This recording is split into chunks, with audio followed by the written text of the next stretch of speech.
Bienvenidos a su programa La Raíz y la Memoria. Y en esta ocasión tenemos un personaje que les voy a presentar que se llama Bilbo Bolsón. Él es el personaje del El Hobbit y su afición por la literatura, bueno, yo lo pedí así. ¿A quién creen? A nuestro escultor favorito, Edgar Castrejón. Entonces, él hizo este personaje, pero lo hizo hace muchos años. Así que si ven ahí algo que le falta en una piecita es que se ha caído. Pero Bilbo está aquí vigente con su libro. A él no se le cae ningún libro en las manos, él los lee. Y prueba de eso es que tenemos una invitada excepcional, porque ella es una persona que se ha dedicado a la literatura. Ella es Diana del Ángel. Gracias, Diana, por venir. No, al contrario, muchas gracias a Y usted. tiene en su haber este libro que se llama Vasija. Y este librito es de poesía, o sea, ella es una poeta, ¿no? Sí. Y luego tiene este otro librito que se llama Barranca. Y este librito es de poemas muy bonitos. Ella nos va a hacer el placer de leer uno de ellos. Y este libro se llama Procesos de la Noche. Y este libro es un libro, pues, un poquito descarnado. Sí. Porque narra el acontecimiento de cómo le quitaron la cara y por qué le quitaron la cara a este joven asesinado en Ayotzinapa. Y con esta obra, Diana logró una residencia de escritura y fue que hizo esta obra. ¿Cierto, Diana? Sí. Entonces, es un libro en realidad muy, muy crudo, para llamarle de alguna manera. Sí. Crudo en el sentido de que muestra cómo es el proceso y lo que está alrededor. Pero bueno, Diana viene ahora con nosotros por un motivo muy alienador, que se llama la literatura y la salud. Ese tema es el que vamos a hablar hoy. Y primero vamos a tratar de explicar esta idea de por qué la literatura tiene que ver con la salud. Porque es un tema de salud en nuestro programa. Entonces, la salud, hemos dicho nosotros que tiene que ver también con un símbolo, con las formas de significado.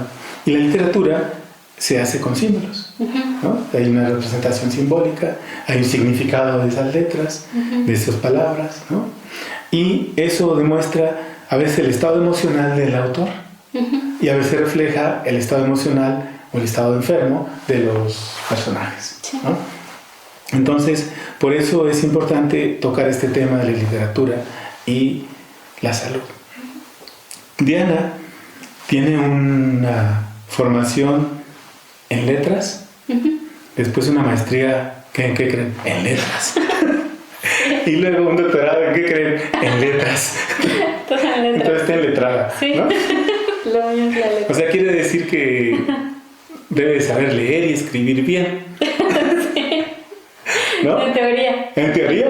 Sí. No, pero sí escribe bien. Sí. O sea, estos están bien escritos. O sea, quiere decir entonces que su literatura tiene cierto grado de claridad sobre lo que se debe de ser.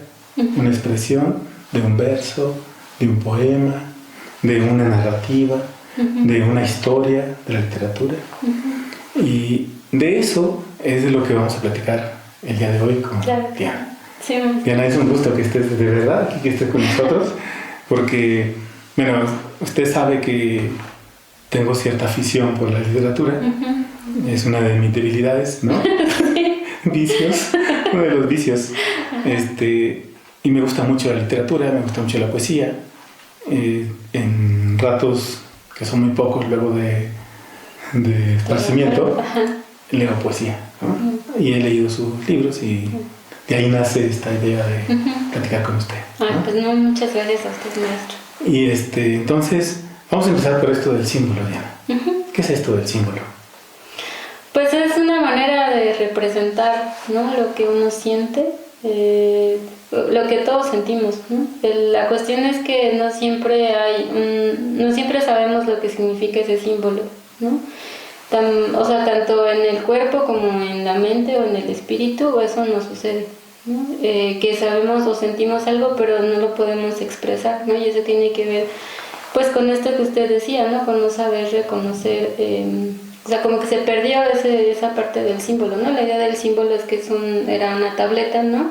Y entonces se rompía y una parte se lo quedaba a alguien y otra parte otra familia. Y ya lo unían, ¿no? Y así sabían, ¿no? Que eso les recordaba el pacto que habían hecho. Y el problema es que nosotros hemos roto de algún modo, ¿no? Ese pacto que teníamos con nosotros mismos y entonces ya no podemos reconocerlo siempre, ¿no? Quizás ese sería como un primer punto de partida. Otra cosa en la que yo pensaba, aunque esto está como más vinculado a los griegos, es como esta idea del signo lingüístico, ¿no? Que son propiamente las letras, de alguna manera, los grafemas y demás. La palabra griega es semeion y en el Corpus Hippocraticum, ¿no? de Hipócrates también utilizan esa palabra semeion para hablar de los síntomas del cuerpo, ¿no? Porque finalmente el cuerpo también nos está enseñando, o sea, también uno lee cuerpos, ¿no? Ajá, o sea, usted por ejemplo sabe leer los cuerpos de las personas, ¿no? Pero el problema es que luego uno no sabe leer su propio cuerpo, ¿no? Sí. Entonces ahí es donde ya pues viene todo el problema, ¿no? De salud y de... Cuando alguien perdió ese vínculo consigo mismo. Entonces ese pacto, me gusta esa idea, sí. ¿no? Porque es así como que lo rompes y se pierde una parte. Y se pierde esa parte, quiere decir que pierdes el vínculo contigo mismo. Sí. Entonces quiere decir que mucha gente ha perdido ese pacto. O quizás nunca lo tuvo. No, yo creo que en algún momento sí lo tuvimos, ¿no? Sobre todo cuando niños, quizás. Sí. Pero sí, ya con el tiempo creo que es mucho más difícil reunir, ¿no? Estas dos partes, ¿no? Para poder leer, o sea, para poder leernos, ¿no? A nosotros mismos. Ya no digo usted para leer a otros, ¿no? Sino más para uno mismo. Y entonces eso yo creo que es lo que más vincularía con el acto de la escritura y de la poesía, relacionada con el cuerpo y con la salud o la enfermedad, ¿no? Ok. Entonces, por ejemplo, este texto narra muchas experiencias personales. Sí. Pero muchas. Yo puedo ver a Diana ahí, ¿no? Sí. Y con sus fobias, con sus gustos, con sus miedos, en fin, con la vida, ¿no? Y con los placeres de vivir esa infancia, ¿no? Entonces, ¿cómo entendemos que hay un proceso de este símbolo que yo lo significo?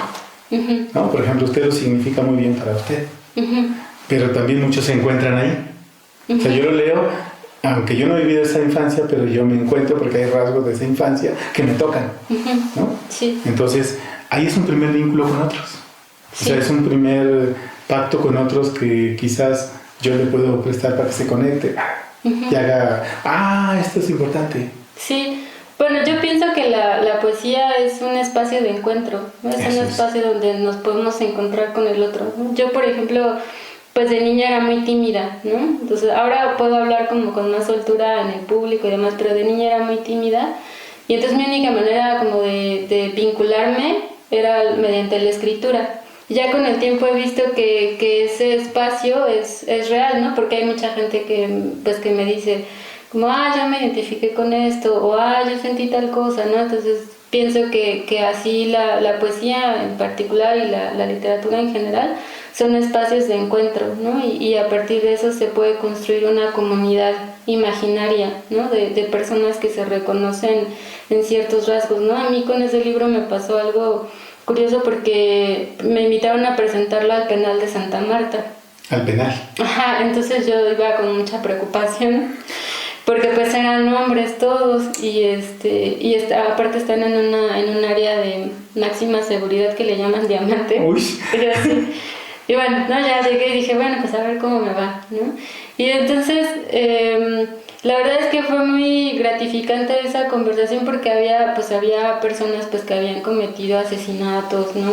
Y se identificaban mucho con algunos aspectos del libro, ¿no? Y estaban muy conmovidos, ¿no? Entonces me dio mucho gusto y luego dije, bueno, es chistoso como pensar que mis lectores ideales están aquí, ¿no? Pero está padre porque, o sea, obviamente nunca pensé que personas así lo fueran a leer, ¿no? O a sentir así. Y no, me decían, no, es que yo siento igual. Hay un poema ahí donde una niña mata una babosa con sal, ¿no? Y entonces sí. uno de ellos que había cometido homicidio ya después me dijo, es que yo me identifiqué con esa niña, que a pesar de que hice lo que hice, mi rencor no se fue, ¿no? Entonces yo dije, claro, ¿no? Y entonces así, aunque sean situaciones diferentes, uno puede conectarse con otros, ¿no? Porque otra cosa importante de la poesía es que va a lo esencial, ¿no? Mi maestro Alfonso de Aquino siempre me decía eso, ¿no? Como tienes que ir a lo esencial, ¿no? O sea, la poesía es la esencia de las cosas y eso requiere de mucho trabajo, ¿no? Es limpiar el interior. Ajá. Sacar hasta la última basura para que aparezca la esencia tuya. Ajá. Sí, o la esencia de las cosas, ¿no? Porque... Pero más bien ahí es que la esencia la encuentras. Sí. De las cosas. Sí. ¿No? Pero tú estás libre para poder encontrar esa esencia. Ajá. Y tienes limpia tu mirada. Ahí entra justo esta construcción de la mirada, ¿no? Porque hay que saber mirar, ¿no? Pero esa construcción de mirada sí implica como una calma, ¿no? Lo que le decía de un callarse uno para poder escuchar lo que está sucediendo alrededor, ¿no? Y sí tiene que ver con un trabajo de introspección y de reflexión, ¿no? También ahí es donde entra la dimensión espiritual, ¿no? de la poesía y del arte, ¿no? Porque a mí me ayuda mucho, por ejemplo, a aprender a meditar, ¿no? Aprender como todo este camino espiritual, porque así puedo ver con mejor claridad qué es lo que está sucediendo, cuáles son las palabras que tengo que escoger, ¿no? Aquietar la mente puede ayudar. Sí, ayuda muchísimo. Ayuda muchísimo. Sí, ayuda muchísimo. Porque se dice que la enfermedad del cerebro es el pensamiento. Bueno, los budistas dicen eso. Entonces, bueno, pero ese pensamiento obsesivo, no este pensamiento lúcido. ¿No? Sí. Que aclara y busca la esencia de las cosas. A ver, entonces quiere decir, Diana, que tenemos un símbolo, una forma de expresarla, pero el poeta, en este caso usted, como la poetisa, ¿está bien dicho? ¿La poetisa? Sí, está bien dicho ambas. Entonces, en este momento, usted como creadora de realidad, ¿no? O constructora de palabras, permite que alguien se encuentre. Entonces puede estar enfermo, puede estar sano, puede estar moribundo, puede estar preso, puede estar donde sea, pero se va a encontrar con alguien. Sí. Y ese puede ser una luz, una posibilidad. Y en el mejor de los casos se encuentra consigo mismo. Eso es. ¿No? ¿Qué sería como el objetivo de la poesía? Pues uno de los sería, no objetivo, se oye así muy académico el asunto. Podría ser una de las posibilidades que tiene la poesía. Sí, yo creo que eso es por eso es que perviven tantos poemas escritos hace miles de años, ¿no? Porque uno se puede encontrar en ellos a pesar de que fueron escritos por personas que no conocimos, en culturas que tampoco conocimos, en idiomas de los que en los que no hablamos, ¿no? Por eso, porque son espacios de encuentro para uno, pero también con el otro. Es como que no... Y tiene una temporalidad, porque puede ser en cualquier lugar del tiempo. Ajá, sí. En cualquier lugar. Sí. Pues sí, digamos, lo que está recuperando la esencia es algo que pervive, ¿no? Lo que no, pues no. Que se piensa. Pues ya no nos llegó. Bien, vamos a hacer una pequeña pausa. Sí. Y ahora regresamos. Okay.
Estamos de regreso en su programa La Raíz y la Memoria con nuestra invitada especial, Es una delicia platicar con ella porque sabe hablar bien. Ustedes han de ver que también ha de escribir bien, ¿no? Sí. Porque es difícil encontrarse a gente que hable bien y que escriba bien en este país. Sí. Es muy complicado. Usted tiene problemas para comunicarse. Luego la gente habla bien, hay alguien que no lo entienda, ¿no? Sí, luego me pasa. Pero pues creo que uno debe... Para mí el acto de hablar es muy importante, ¿no? Así como el de escribir. O sea, creo que uno tiene que hacer que hablar sea siempre un evento, ¿no? Como decir cosas que... sustanciales. Importantes. Sí, no, pues para qué. ¿Qué pasó, güey? ¿Cómo estás, güey? No tiene sentido, ¿no? No, pues son... Oiga, ¿es cierto que la gente que vive con 30 palabras, 40 palabras en su vida? Sí, pues... ¿Con menos? A veces menos. ¿Es una economía muy restringida? Sí, el promedio en México de los mexicanos pues son 300 palabras. El promedio. El promedio. Ajá. Alguien ya con, digamos, digo el promedio, pues gente que ha ido a la universidad. Exacto. Quizás, ¿no? Pero bájale de no ir a la universidad. A veces hasta menos de 100. Y digamos un escritor, alguien que se dedica a leer y escribir, pues tiene un dominio de unas 1000 palabras. Más de 1000 palabras. O sea, estamos pobres en ese campo. Sí, y eso es, pues es grave, porque pues cada palabra está significando una parte del mundo, ¿no? Un poco volviendo a la idea del símbolo. Y cada palabra fue hecha por algo, o sea, no fue importante en un momento y es importante, ¿no? Y si uno no las conoce, pues también se está perdiendo mucho del mundo y de la vida y de las experiencias internas, pero también externas. O sea, mucho ojo. O sea, hay que abrir el repertorio porque eso nos va a llevar a un campo muy importante de la salud. Sí. O sea, si yo no expreso mis emociones, mis sentimientos, me van a enfermar. Sí. Pero el problema es que a veces no tengo palabras para expresarlas. También, eso es el principio, ¿no? Si por eso es importante el repertorio. Tristeza, o llanto, o alegría, ¿no? O enojo, ira, o no sabe la diferencia entre enojo, ira, coraje, no sé, como ese tipo de cosas. Entonces no hay manera de significarla para poder decir me siento así. Y entonces eso me enferma. Hace rato hablábamos del silencio, Diana. Y el silencio es una posibilidad de poder aquietar la mente.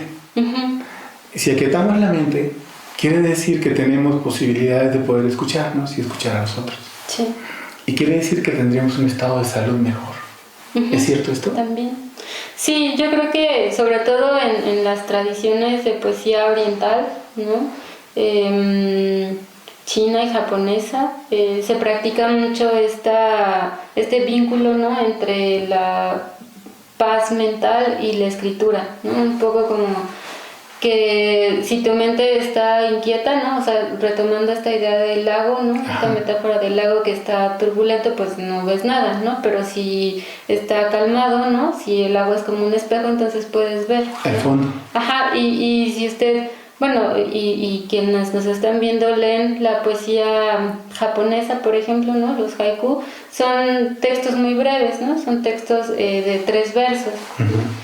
Pero en esos 3 versos está contenida una revelación, ¿no? Que tiene que ver con el espíritu, con la naturaleza, con los ciclos del mundo, ¿no? O sea, son 3 versos, pero llenos, digamos, son como joyas, ¿no? Eso es. Entonces, ese tipo de poesía, por ejemplo, ahí se nota mucho cómo está vinculada esta paz mental con la claridad en la escritura, ¿no? O sea, mucho se dice que si no sabes escribir, no sabes pensar, ¿no? Hay un vínculo ahí entre el saber leer, escribir y pensar, ¿no? Y uno lo puede ver, ¿no? Si uno se pone a escribir y las ideas no están claras, pues tampoco la escritura va a estar clara.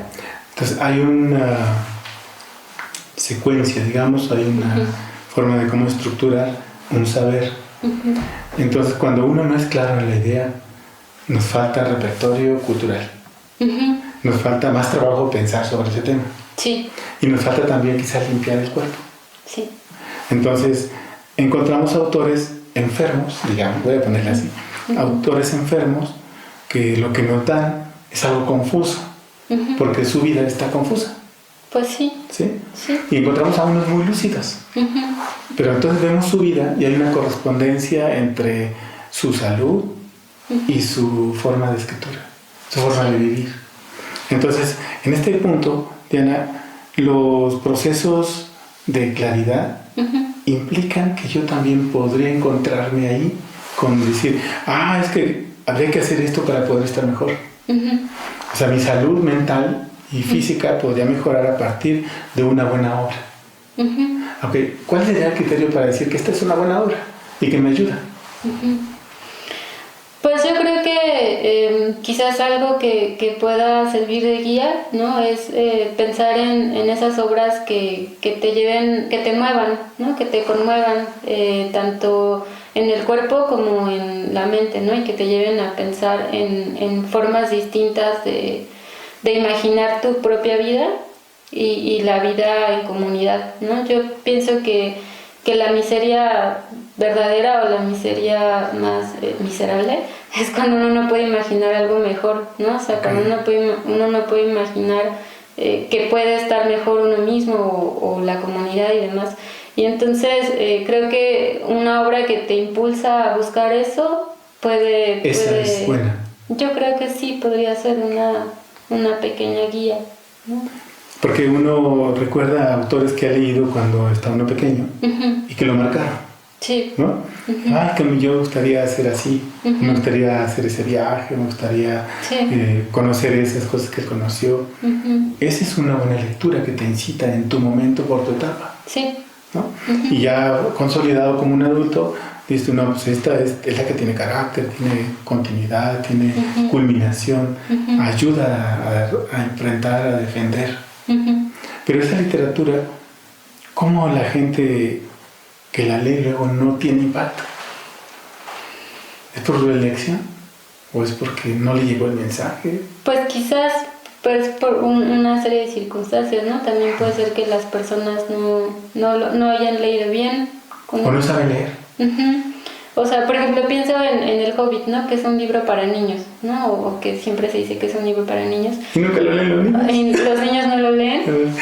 Pero además cuando uno lo lee puede encontrar muchas cosas muy importantes, ¿no? O sea, de cómo es importante atreverse a dejar la casa, etcétera, ¿no? O sea, como a romper, ¿no? Ciertas rutinas. Pero todo tiene que ver con cómo uno lo interpreta, ¿no? Ahí está como uno lo lee, pero es que también para leerlo tiene que ver esta cuestión de la mirada, ¿no? Porque si mi mirada está sucia, por decirlo de alguna manera, o borrosa, pues no voy a ver bien lo que está ahí, o sea, no voy a ver bien el mensaje. Entonces, ahí también es importante, pues, limpiar la mirada, y eso tiene que ver con limpiar el cuerpo y también la mente y el espíritu, ¿no? Pues, o sea, es un trabajo. Sí. Es un oficio, pues, ¿no? Sí. Porque encontramos hoy día muchos jóvenes que dicen, pues yo estoy escribiendo poesía, ¿no? Quizás uno lo dijo también cuando era niño. Yo escribo, pues, así tengo ahí un altero, ¿no? Mis obras completas a los 16 años, ¿no? Sí. Entonces, eso nos lleva a veces a que no tenemos una disciplina de esta cultura de seguir un proceso de formativo. Claro, ya decía usted que la gente con menos de 1000 palabras. Entonces eso significa que el repertorio verbal es muy pobre, pero la significación es muy terrible. Sí. Y la miseria de la miseria, la pobreza de la pobreza es más aguda. Entonces ahí encontramos difícil que alguien pueda cambiar de opinión. Muy difícil. Sí, justo porque no pueden imaginar que pueda ser distinto, ¿no? Porque imaginar implica también mucha fuerza de voluntad, aunque solo sea en el pensamiento, ya no digan el acto, ¿no? Yo creo que sí, que eso tiene... Yo lo vinculo mucho con la idea de imaginación, ¿no? ¿Por qué no nos amplía esa idea? Es que es interesante esa idea, esta idea del imaginario, de imaginar. Pues me acuerdo mucho de un libro donde leí algo así, que se llama El hambre, y es de un periodista que se llama Martín Caparrós, y entonces él hace una entrevista a una mujer hindú, ¿no? Que es una de las zonas más pobres, ¿no? Y entonces le pregunta cuál sería su más grande sueño, ¿no? O sea, si le pueden cumplir su sueño, ¿cuál sería? Y entonces ella dijo, tener una vaca, ¿no? Y le dijo, no, pero o sea, te estoy diciendo que, o sea, ¿cuál sería tu más grande sueño, no? Y ella, bueno, pues tener 2 vacas, ¿no? Entonces, ahí está como esto de la miseria, claro. ¿no? O sea, como no puede imaginar que toda la realidad puede cambiar, entonces solo se queda con lo que es su contexto, ¿no? Que pues sí es tener 1 o 2 vacas. Oiga, eso me lleva al planteamiento de que hay gente que no imagina que puede cambiar un país. Ajá. Ya no su vida, sino un país. Sí, entonces, sí, si tenemos un montón de analfabetas, ¿estamos perdidos? Pues, ¿O cómo está el asunto? A ver, cuéntame. No, yo espero que no estemos perdidos, pero sí, lo cierto es que sí hay esa idea, ¿no? Como de que no podemos cambiar, o sea, como no nos podemos cambiar a nosotros, pues no podemos cambiar tampoco el país, ¿no? O nuestra comunidad. Yo creo que en eso yo trabajo mucho pensando en que la escritura pueda servir como una manera justo de presentarles o demostrarles a las personas que es posible ir más allá, ¿no? Imaginar otros mundos posibles, otros futuros mejores, ¿no? Y eso creo que tiene que ver como con la cultura en México, ¿no? De que ya ve que siempre dicen como, ay, es que no hagas nada porque nunca pasa nada, ¿no? O sea, aquí no pasa nada. Pero no, o sea, lo cierto es que sí pasa, solo que toda esa historia está como oculta, ¿no? O está como olvidada y entonces uno tiene que traerla de vuelta, ¿no? Y decir, no, mira, aquí está, o sea, toda esta gente se ha organizado, esta gente ha hecho tal cosa, esta persona tiene tal proyecto y entonces ya si uno va juntando todas esas cosas, ya ve que, o sea, ya uno se da cuenta de que no es imposible, ¿no? O sea, por ejemplo, si un día alguien cuenta la historia de aquí del Sendó, pues va a decir, ah, mira, es posible hacer algo donde no había nada, Así es. ¿no? Y entonces vas a decir, ah, puedo yo hacerlo también. Y así pasa con muchos otros proyectos y comunidades y organizaciones, ¿no? que han resistido y han creado, ¿no? A partir de esa resistencia. Pero entonces quiere decir que esta imaginación de que podemos superar este estado puede ser mejor. Entonces piensa en usted. Sí. Usted dice, esta poesía voy a imaginar una mejor. O una que me entre a otro plano. Sí. Porque esta es una de un periodo de mi vida. Ahora voy a hacer otra que va a tener un impacto de otra manera. Sí. O sea, eso es también para uno como autor y también para los otros lectores. Si es posible pensar que hay otras cosas. Sí. En cambio puede empezar entonces en términos de salud, porque esa condición que no se puede está enferma. Bueno, enferma en el sentido de que no avanza. No desarrolla su condición espiritual, emocional, no crece. En cambio, invitarlo a esto implicaría empezar a cuestionarse o a pensar que hay otras posibilidades de sentir. Sí. Este símbolo, ¿no? Este imaginario. ¿Cómo imagina usted entonces un proceso de un país con un poeta al frente, ¿no? Un poeta que da ideas y alguien no lo escucha, ¿no? Todavía no hay una posibilidad o hay que esperar. Pues yo creo que hay que trabajar justamente, ¿no? Para que ese país exista, o sea, un país en donde digamos no solo los poetas, ¿no? Sino todas las personas que trabajan en sí mismas y en otras comunidades sean escuchadas, ¿no? O sea, donde la palabra sea importante, ¿no? Porque yo creo que vivimos en una sociedad en donde la palabra ya no es tan importante para las personas, ¿no? O sea, hay personas para las que sí, pero para la gran mayoría no. Y yo creo que eso es algo muy importante porque si no está la palabra, entonces llega la violencia. Eso es. Bien, vamos a hacer un pequeño corte y ahorita regresamos. Sí.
Estamos de regreso en su programa La Raíz y la Memoria con ese tema de la literatura y la salud. Y espero que nos sigan en esta pequeña, no discusión, diálogo que tenemos, un diálogo divertido que tenemos sobre este tema de la literatura. Diana es una experta, creo que todas la licenciatura la tienen en la UNAM. Sí. Por la UNAM. Sí. Tenía que ser, ¿no? Muy bien. Nosotros también. Pero ahora somos Hawái. Es que no había cuando yo Sí, no había. Bueno, entonces, tocó usted un tema muy importante que es cuando no existe esta palabra, ¿verdad? Se entra al nivel de la violencia. A ver, ¿cómo es este proceso, Diana? Porque usted hizo un ejercicio literario. ¿Este libro lo pueden encontrar? Sí, este todavía lo pueden encontrar. Este lo pueden encontrar en cualquier librería decente, ¿verdad? Sí. Lo pueden encontrar. Y es una historia que justamente toca este tema de la violencia, ¿no? Entonces, ¿cómo es el proceso cuando ya se perdió eso y dijo usted, se entra a la violencia? ¿Cómo es? Pues, o sea, pienso que se puede ver a partir de nuestras propias relaciones, ¿no? De nuestras relaciones más cercanas, ¿no? Cuando, pues, no sé, con nuestros hermanos o nuestro madre o padre, ¿no? Dependiendo, pareja, no sé, ¿no? Si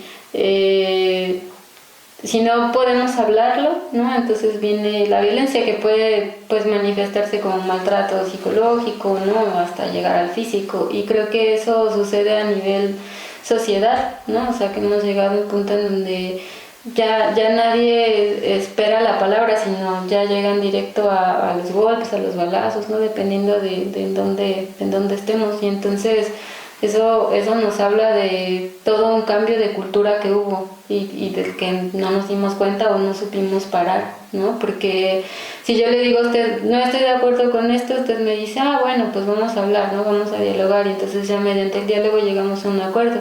Pero hay personas que no llegan a eso, ¿no? Solo dicen no estoy de acuerdo, o lo piensan y ya después matan y pues qué le digo, ¿no?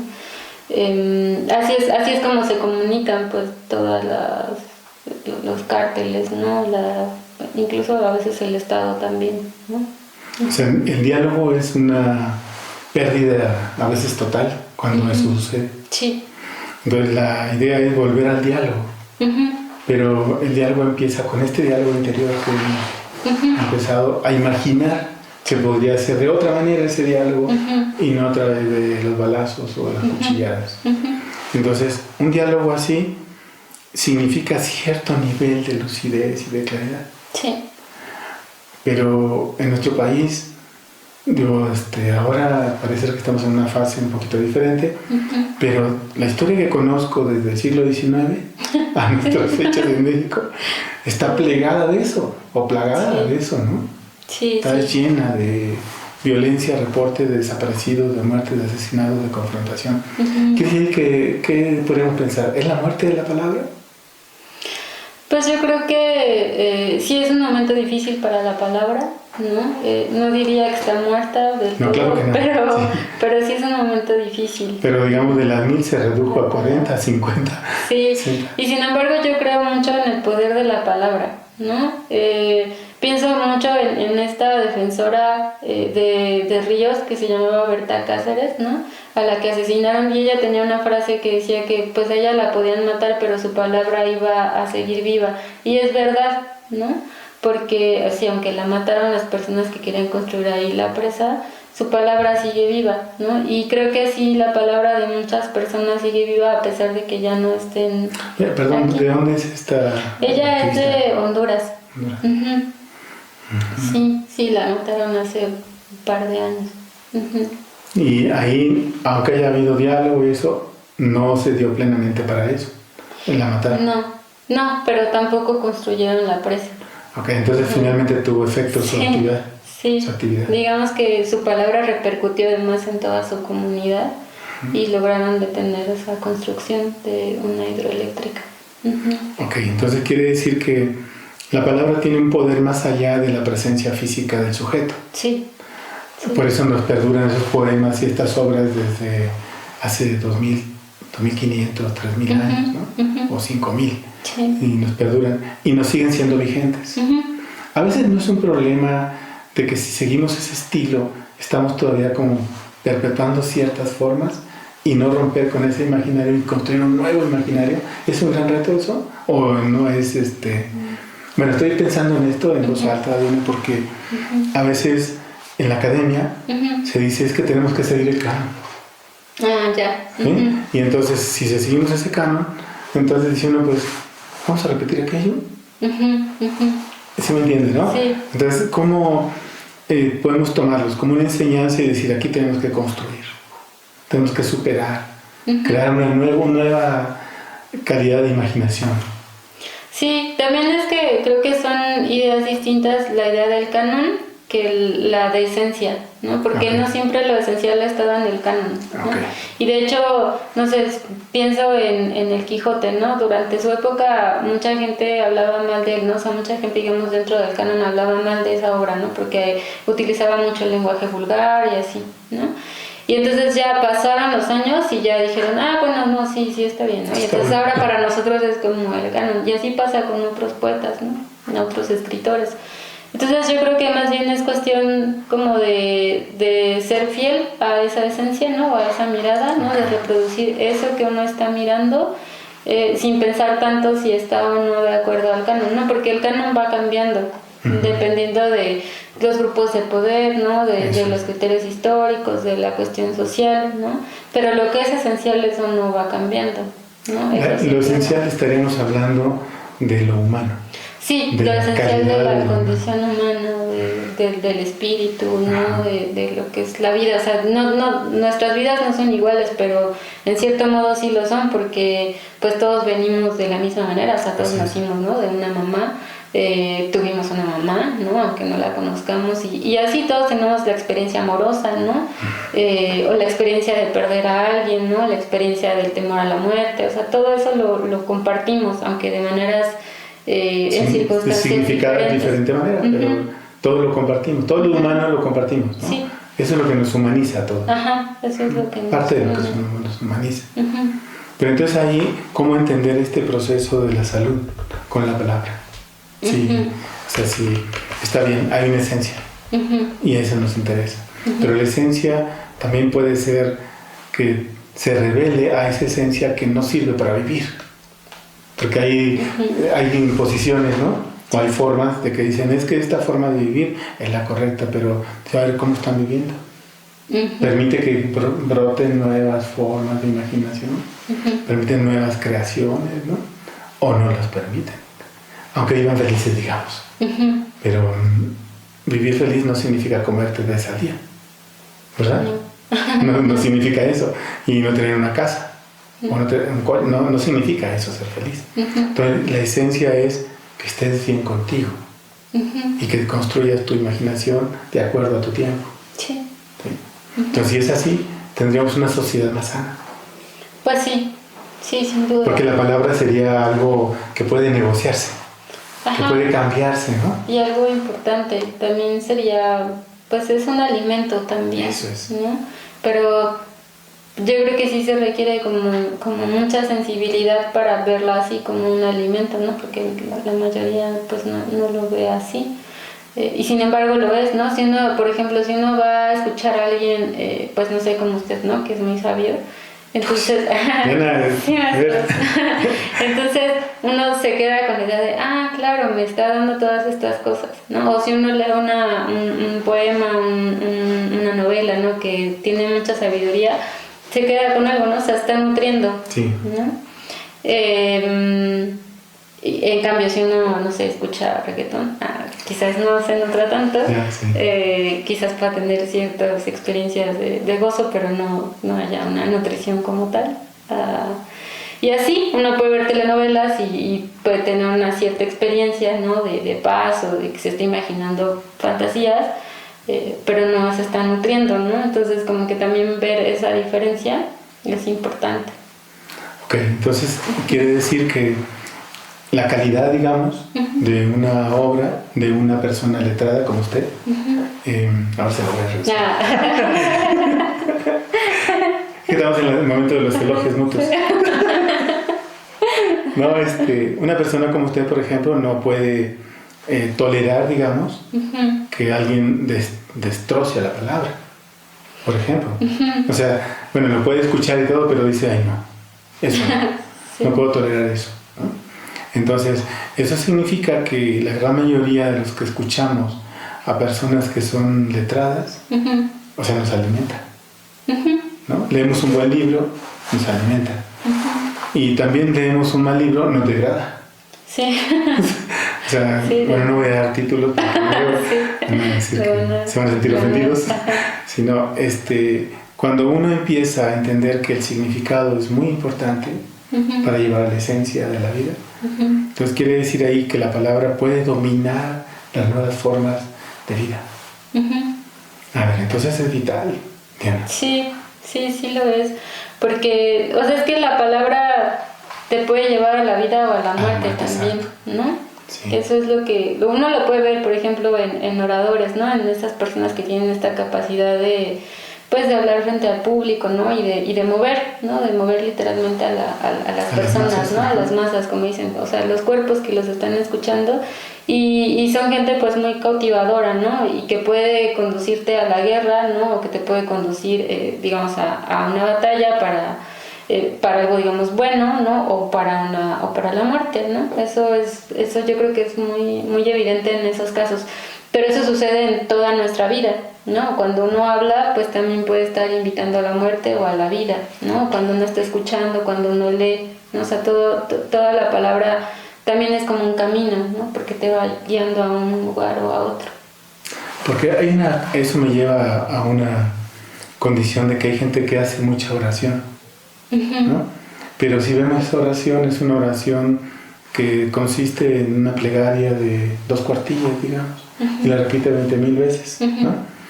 Y uno dice, a ver, ¿esa forma de palabra está nutriendo su espíritu? Diríamos que no, o diríamos que sí. Pues supongo que ahí también tendría ya mucho que ver la fe de las personas, ¿no? Pero ahí ¿no te lleva a veces a la resignación de aceptar tu condición? Sí. ¿O te lleva a decir, estoy rezando porque estoy empujando duro, estoy haciendo trabajo y voy a lograr algo, ¿no? Quizás sí es una oración, digamos, que nace del corazón, o sea, que es y que tiene que ver con todo un trabajo, entonces eso es distinta, o sea, ¿no? A donde voy es que debe haber algo que me motiva como mi proyecto, para que entonces mi oración cobre más fuerza. De otra manera, me resigno a que, como estoy, es que aquí me tocó, es que somos bien pobres, es que pues así somos. Y eso es, aunque haya mucha oración, estoy perdiendo la vida. Sí, porque a veces, por ejemplo, mucha gente que repite oraciones, ¿no? Que les venden, ¿no? En estampitas, ¿no? A veces no están entendiendo lo que están diciendo, entonces también si no hay una conciencia de lo que se dice y de lo que se hace, pues no hay un efecto tampoco. Claro. Entonces la recomendación es que esa oración tenga un vínculo con tu acción. Sí. Para que abra el camino. Pues sí. ¿No? Para que te motive el camino. Muy bien. Sí. Bien, vamos a hacer una pequeña pausa, Diana, y ahorita regresamos. Bueno.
Estamos de retorno en su programa La Raíz y la Memoria, con este tema que Diana pues, nos mueve las fibras más íntimas, ¿no?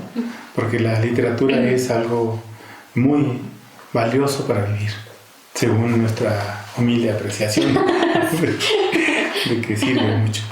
Entonces, pero en este caso vamos a profundizar un poco en el proceso que hace un momento lo hablamos, pero no lo concluimos, este proceso de la noche, que es un texto que Diana hizo para reconstruir un acontecimiento violento, donde quizás no hubo diálogo de la palabra, donde hubo muchos intereses, donde hubo muchos procesos de negación de la verdad, ¿no? Entonces, ¿cómo empezamos ese tema, Diana? Pues este libro de Procesos de la Noche habla de la historia de Julio César Mondragón Fuentes, que es uno de los chicos que fue ejecutado en Ayotzinapa. O sea, aparte de los 43 compañeros desaparecidos, hubo 3 ejecutados. Julio es uno de ellos, y la particularidad de Julio es que a él le quitaron la piel del rostro. Entonces, pues obviamente esta manera de perder a un ser querido es algo que duele mucho, ¿no? A las personas, a las familias. Y entonces lo que yo hice fue acompañar a los familiares de Julio, a su abogada, en todas las diligencias, un poco para recuperar esa memoria, ¿no? Lo que estaban haciendo ellos, a pesar del dolor que implicaba haberlo perdido, pues como lo perdieron. Y para mí es importante este proceso de documentación, porque creo que eso es lo que permite darle un sentido, ¿no? A un hecho que parece no tenerlo, bueno, porque no lo tiene en realidad, ¿no? Un hecho doloroso. Y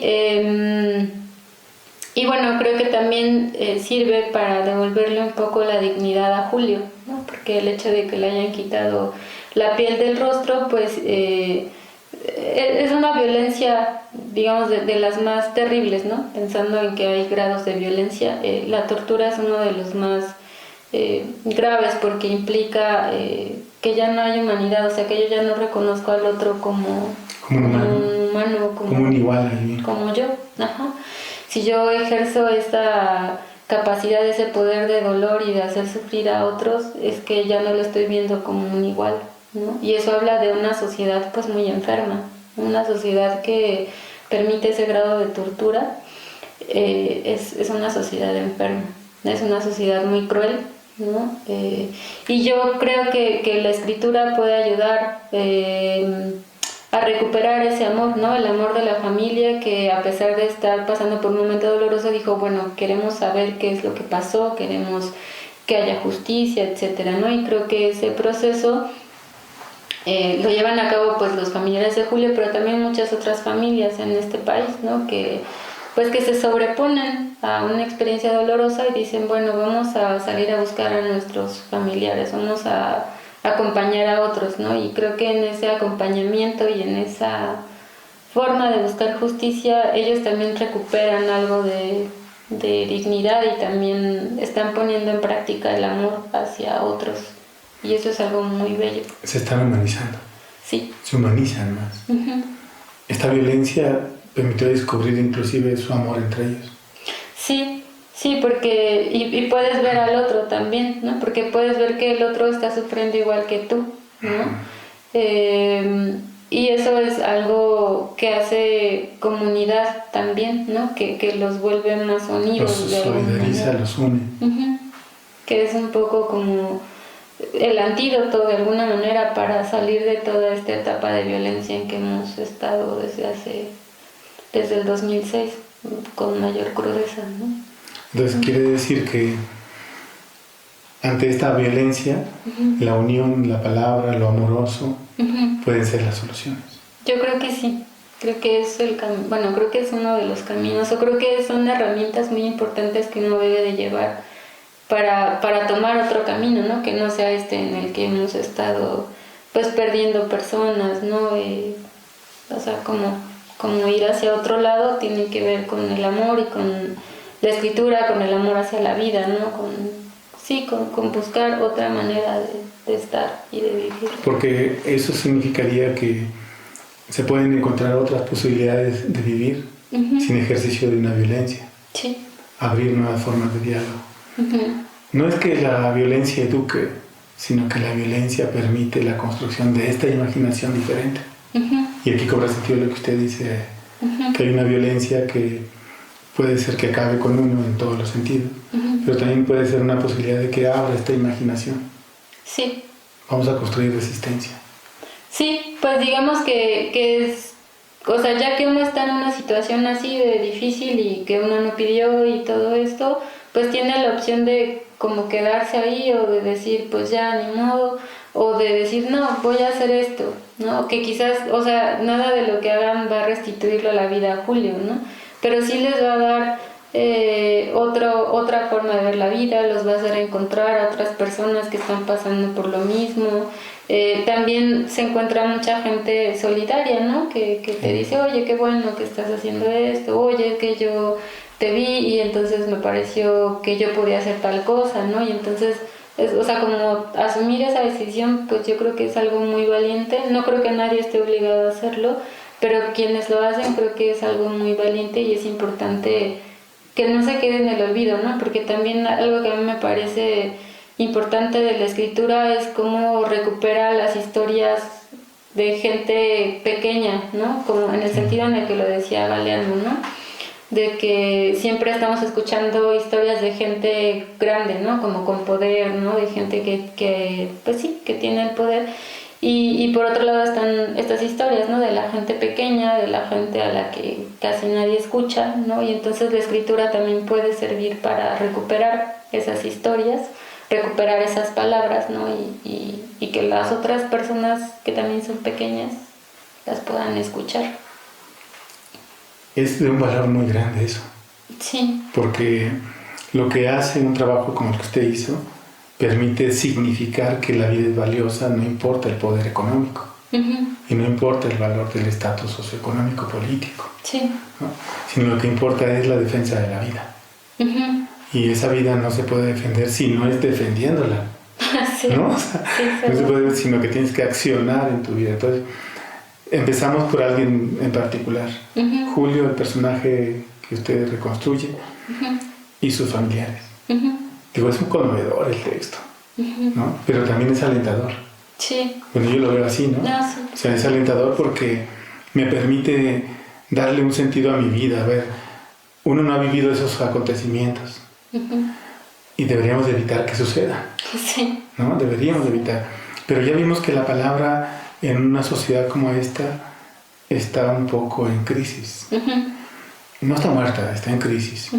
Entonces, pero nosotros podemos hacer ejercicio de la palabra cotidianamente para poder evitar procesos de deterioro. Sí, como estos.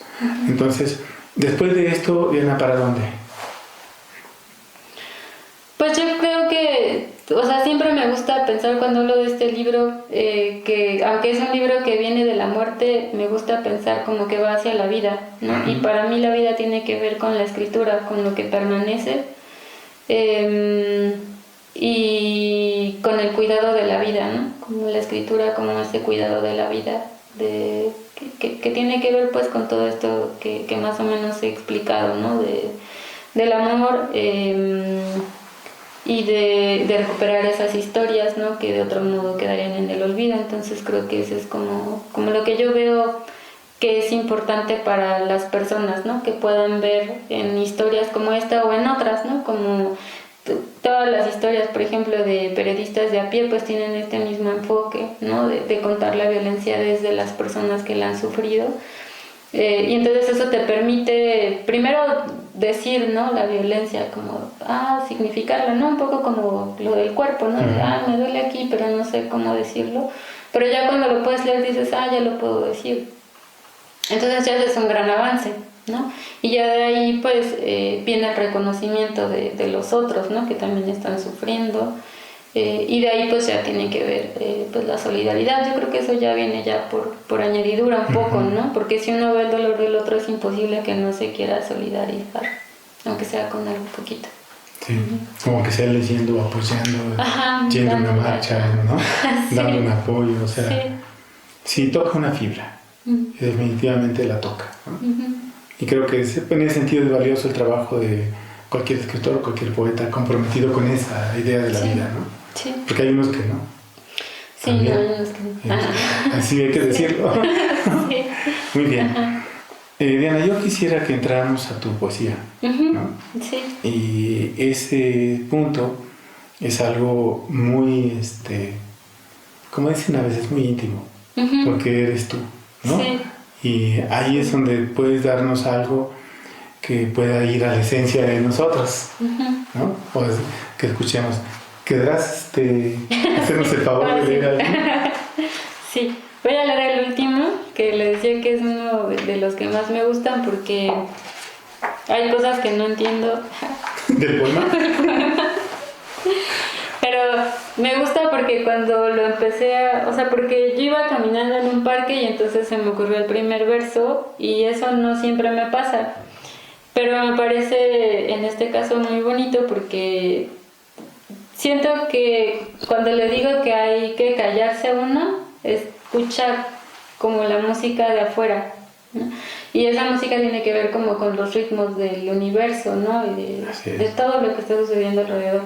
Entonces yo sentí que ahí eso que había escuchado yo tenía que ver con eso, ¿no?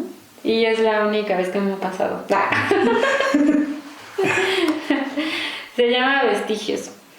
Por el retoño de la hierba entre las ruinas se sabrá del agua subterránea.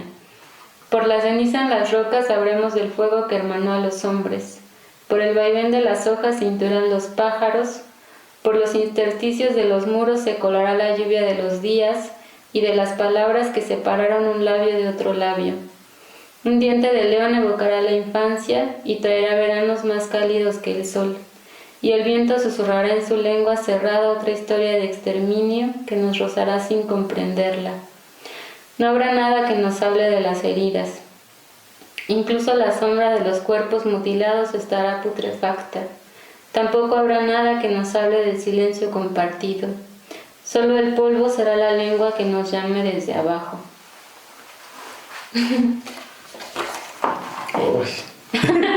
Sí.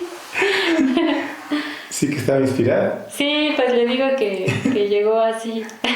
Como debe de ser. Ajá, sí. Muy bien. Hay un toque en el poema que es como el aliento. O sea, lo siento alentador, pues. Aunque haya cosas que usted no entienda. Sí. Yo tampoco voy a entender. Sí. Pero hay este aliento, ¿no? Hay esperanza. Según yo está hablando de lo que va a venir, o sea, de lo que está después de nosotros. De lo que viene, ¿no? De lo que podríamos imaginar. Pues sí. O de lo que podríamos proponer imaginativamente como individuos y como colectivos. De un principio nuevo, de otra cosa. Muy bien. Sí. ¿Algo que usted quisiera agregar? No, pues que le agradezco mucho la invitación. Me alegra mucho además que haya traído a Bilbo, porque yo es un libro que leo mucho, que quiero mucho. Coincidimos. Sí, es raro, porque fue uno de los libros que más me marcó, como se dice, cuando era adolescente. Y aprendí mucho de él, entonces se me hace muy bonito como ese tipo de coincidencias. Sí. Y pues le agradezco muchísimo la oportunidad. No, ha sido una experiencia en realidad muy motivadora, por un lado, pero muy ilustrativa. Eso de mostrar la realidad de las palabras en México y la vinculación con la salud, me parece que es algo que deberíamos de cultivar. Sí. ¿Usted hace talleres, hace cursos? Ahorita no, por ahorita no. Pero pronto nada. Pues sí, yo supongo que sí. Pues muchísimas gracias, Ana. Gracias por haber venido y nos vemos en la próxima. Denle like y suscríbanse, por favor.